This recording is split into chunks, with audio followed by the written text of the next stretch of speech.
So hey guys, Miss Steele back with you. So my s'mores treat is in the oven. It's been in there about 10 minutes. I did put it in when it was still preheating. I did not wait to get fully to 350. Having help getting it out. Got my plate ready.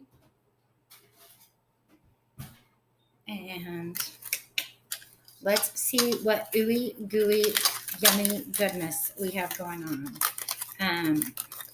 So I'm just undoing the foil. Okay, see if that helps. Oh, my marshmallows are all over the top. So there is the inside. I'm just going to kind of break it up. Okay. It's a little hot, but not too bad. So here, I'm not going to take a bite because it's really hot.